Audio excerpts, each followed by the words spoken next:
Assalamualaikum warahmatullahi wabarakatuh. Alhamdulillahi rabbil alamin. Wabihi nasta'inu ala umuri dunya waddin. Wa ala alihi wa sahbihi ajma'in amma ba'd. Pertama-tama marilah kita panjatkan puji beserta syukur kita atas kehadirat Allah subhanahu wa ta'ala, yang mana Allah telah memberikan kita kesempatan, kesehatan sehingga kita dapat membuat video ini dengan sebaik mungkin. Dan tak lupa pula salawat berangkaikan salam, marilah sama-sama kita sanjung sajikan ke pangkuan Nabi besar Muhammad sallallahu alaihi wasallam, yang mana beliau telah membawa umat manusia dari alam kebodohan menuju alam yang berilmu pengetahuan, seperti yang kita rasakan pada saat sekarang ini. Yang saya hormati Bapak Sodikin MA selaku dosen pengampu mata kuliah studi naskah Al-Quran di Indonesia. Nah, pada video ini saya akan mempresentasikan tentang cara membaca surah Al-Fatihah dengan qiraah sab'ah atau bacaan 7 imam. Yang pertama, kita akan bercerita tentang apa itu qiraat. Secara etimologi, kata qiraat dengan kata Al-Quran berasal dari akar kata qara'a.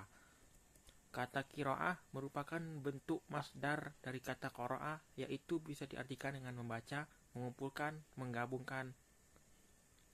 Menurut Az-Zarkashi, qiraat adalah perbedaan cara mengucapkan lafaz-lafaz Al-Quran, baik menyangkut huruf-hurufnya atau cara pengucapan huruf-huruf tersebut, seperti takhfif atau meringankan, taskil memberatkan, dan atau yang lainnya. Menurut As-Sabuni, qiraat adalah suatu mazhab pelafalan Al-Quran yang dianut salah seorang imam berdasarkan sanad-sanad yang bersambung kepada Rasulullah. Menurut Az-Zarqani, qiraat adalah mazhab yang dianut oleh seorang imam qiraat yang berbeda dengan yang lainnya dalam pengucapan Al-Quran, serta kesepakatan riwayat-riwayat dan jalur-jalurnya, baik perbedaan itu dalam pengucapan huruf-huruf ataupun bentuk-bentuk lainnya. Kemudian, ada sejarah perkembangan ilmu qiraat. Sebagaimana diketahui bahwa terdapat perbedaan pendapat tentang waktu mulai diturunkannya qiraat, yaitu ada yang mengatakan qiraat mulai diturunkan di Mekah bersamaan dengan turunnya Al-Quran. Ada juga yang mengatakan qiraat mulai diturunkan di Madinah sesudah peristiwa hijrah, di mana sudah mulai banyak orang yang masuk Islam dan saling berbeda ungkapan bahasa Arab dan dialeknya. Mula-mula orang yang pertama menulis tentang ilmu qiraat tersebut adalah Abu Ubaid Al-Qasim Ibnu Salam yang wafat pada tahun 244 Hijriah.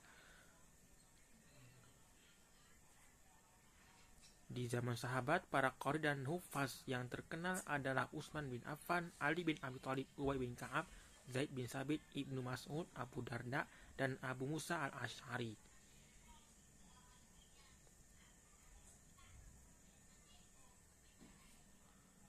Berikut nama-nama para pakar qiraat dari generasi tabi'in di beberapa wilayah Islam di dunia.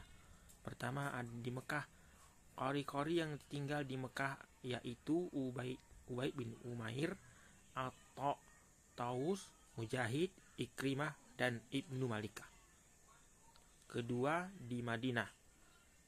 Qari-qari yang tinggal di Madinah yaitu Ibnu Musayyab, Urwah, Salim, Umar bin Abdul Aziz, Sulaiman, Ibnu Yasar, Mu'ad bin Haris, Abdurrahman bin Hurmuz, Ibnu Al-A'raj, Muslim bin Jundub, dan Sa'id bin Aslam. Ketiga, di Basrah. Terdapat pada qari masyhur yaitu Amir bin Abdul Qais, Abu Aliyah, Abu Raja, Nasri bin Asim, Yahya bin Ya'mar, Mu'az, Jabir bin Zaid, Al-Hasan Ibnu Sirin, dan Qatadah. Keempat, di Kufah. Terdapat para ahli qiraat, di antaranya Al-Qamah, Al-Aswad, Masru, Ubaid, Amru bin Syarqabil, Al-Haris bin Qais, Rabi bin Khatim, Abdurrahman As-Sulami, Zar bin Khubais, Ubaid bin Mudairah, Abu Zar'ah, dan Ibnu Asy-Sya'bi. Yang kelima, di Syam terdapat para qori, yaitu Al-Mughirah bin Abi Syaibah Al-Makhzumi. Beliau adalah salah seorang murid Utsman bin Affan, dan Khalid bin Sa'id adalah salah seorang murid Abu Darda.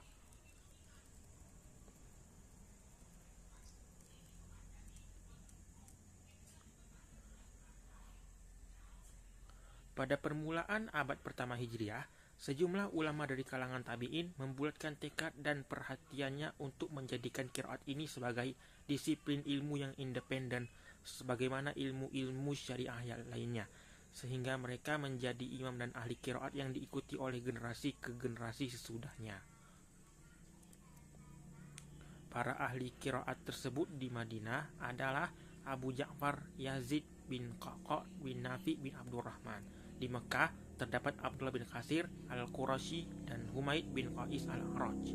Di Kufah ada Asim bin Abu Najud, Sulaiman bin Alma bin Amashi, Hamzah bin Habib, dan Ali Kisai.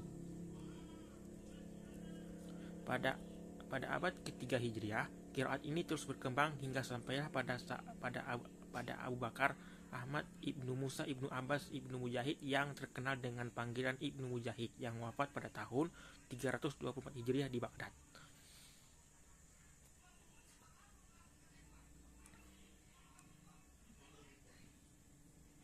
Beliaulah yang membukukan qiraat sab'ah atau 7 qiraat dari 7 imam yang dikenal di Mekah, Madinah, Kufah, Basrah, dan Syam. 7 imam qari tersebut adalah Ibnu Amir, Ibnu Kasir, Asim Al-Kufi, Abu Amru, Hamzah, Nafi Al-Kisai, Abu Muhammad Yakub bin Ishaq Al-Hadrami, Abu Muhammad bin Hisham, Abu Ja'far Yazid bin Al-Qaqa Al-Makhzumi.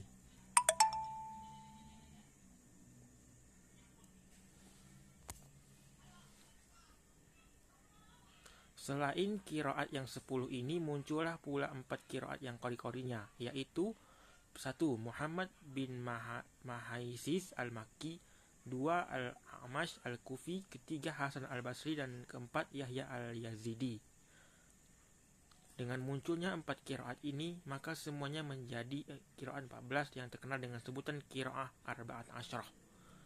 Namun qiraat 4 yang terakhir ini adalah qiraah lemah atau syaz, karena tidak memenuhi syarat-syarat qiraat yang telah ditetapkan ulama.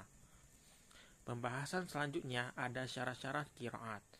Para ulama qiraat membuat syarat-syarat bagi qiraat yang dapat diterima untuk membedakan antara yang benar dan qiraat yang aneh atau disebut dengan syazah. Para ulama membuat 3 syarah bagi qiraat yang benar. Pertama, qiraah itu sesuai dengan bahasa Arab sekalipun menurut satu versi.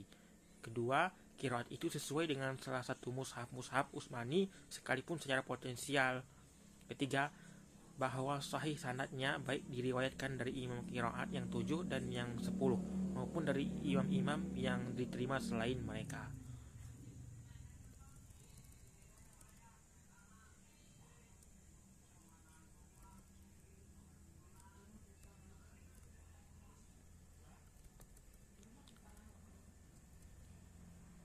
Pembahasan selanjutnya ada perbedaan qiraah, riwayat thariq, dan wajhi. Qiraah secara bahasa berarti bacaan. Maksud dari istilah ini adalah setiap bacaan yang disandarkan kepada salah seorang qori, ulama ahli bacaan Al-Quran tertentu. Maka kita akan mendengar istilah qiraat Asim, qiraat Nafi, qiraat Ibnu Katsir, dan sebagainya. Riwayah adalah sesuatu yang disandarkan kepada perawi atau orang yang mengutip qiraat secara langsung dari imam qiraat tertentu. Para imam qiraat memiliki murid-murid yang melalui mereka ilmu qiraat tersebar luas. Semisal riwayah Mawarasi dari Nafi, riwayat Hafsi dari Asim, riwayat Ibnu Wardan dari Abu Ja'far. Torik secara bahasa berarti jalur, jalan maksudnya adalah rangkaian sanad, yaitu para perawi, yang berakhir pada seorang perawi dari imam qiraat atau guru syekh bacaan Al-Quran tertentu. Tiga istilah di atas disebut juga dengan khilaf wajib. Dengan kata lain, seseorang yang membaca Al-Quran dengan riwayat tertentu harus mengikuti kaidah-kaidah yang berlaku dalam qiraat. Sedangkan wajhu secara bahasa adalah dapat dimaknai versi atau ragam, yaitu semua bentuk perbedaan atau khilafnya yang diriwayatkan dari qari tertentu. Lalu dalam kasus ini, seseorang dipersilahkan untuk memilih nama yang akan dibacanya, karena semuanya sahih dari qari tersebut. Yang terakhir ini disebut dengan khilaf jaiz, yaitu perbedaan para qurra dalam memilih bentuk bacaan, seumpama bacaan isti'azah, bacaan basmalah antara dua surah, memilih untuk berhenti secara sukun.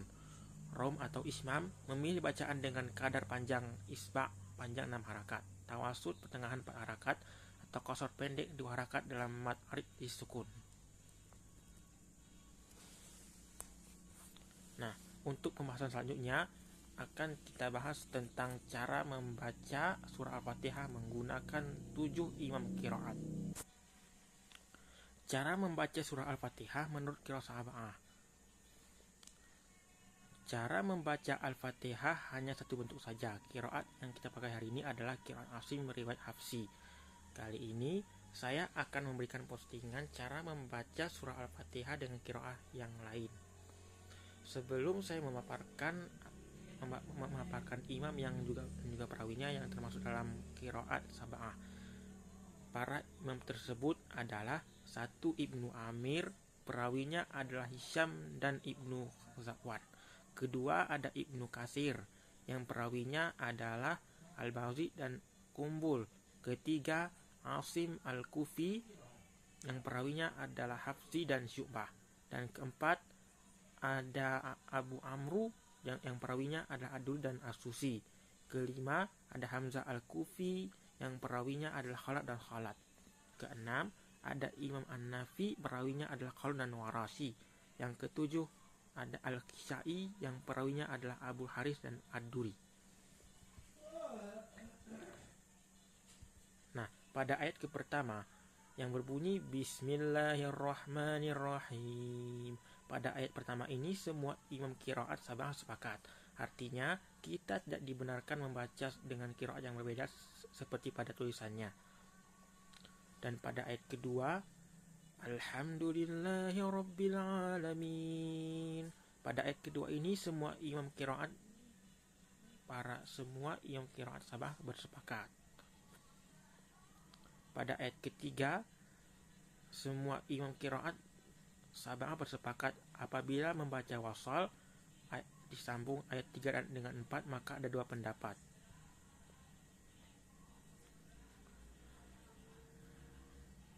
Seperti bunyinya Ar-Rahmanir-Rahim Maliki Yaumiddin, dibaca seperti biasa. Seperti ini pendapat dari kebanyakan imam qiraat, menerapkan idgham kabir pada pertemuan dua mim.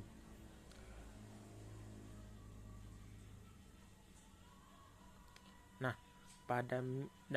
mim pada kata rahim melebur ke mim pada kata malik dengan panjang 6 harakat dan disertai gunnah karena ada mim bertasdid.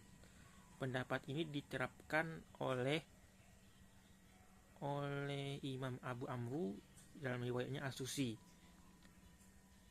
yang bacaannya seperti ini. Ar-Rahmanir-Rahim Maliki Yaumiddin. Pada ayat keempat, Imam Asim dan Al-Kisai membaca panjang ma pada kata maliki pada ayat keempat. Sedangkan yang imam yang lainnya membaca pendek. Yang bacaannya adalah Maliki Yaumiddin. Selanjutnya ayat kelima. Pada ayat kelima semua imam qiraat sab'ah bersepakat bahwa membacanya adalah tetap seperti bacaan biasa. Seperti yang bacanya seperti ini. Iyyaka na'budu wa iyyaka nasta'in. Selanjutnya pada ayat ke-6. Pada ayat ke-6 ini, Imam Kumbul dari Ibnu Katsir membaca huruf shad kata as-sirata dengan sin. Yang bacaannya adalah ihdinas siratal mustaqim. Namun Khalaf dan Khalat dari Hamzah membaca huruf shad kata as-sirata dengan ismam antara shad dan zai. Maksud ismam di sini adalah surah gabungan antara shad dan zai. Yang bunyinya adalah Ziratal ladzina an'amta 'alaihim ghairil maghdubi 'alaihim waladdallin.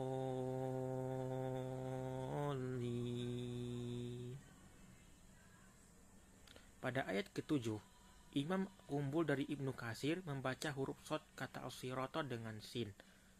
Namun Imam Khalaf dari Hamzah menerapkan pada shad pada ayat sirata dengan antara shad dan zai yang diismamkan, yang bunyinya adalah Ziratal ladzina an'amta 'alaihim.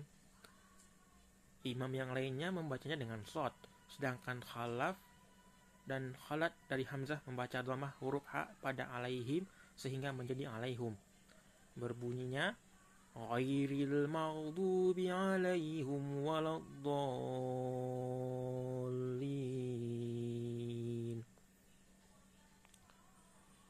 Namun pendapat Al-Basri dan Kumbul dari Ibnu Katsir membaca alaihim dengan silah mim jama'. Maksud silah mim jama' adalah mendhamahkan mim serta menambah wawu madhiyah sehingga dibaca panjang dengan ukuran 2 harakat sehingga dibaca alaihimu dengan memanjangkan mu seperti bunyi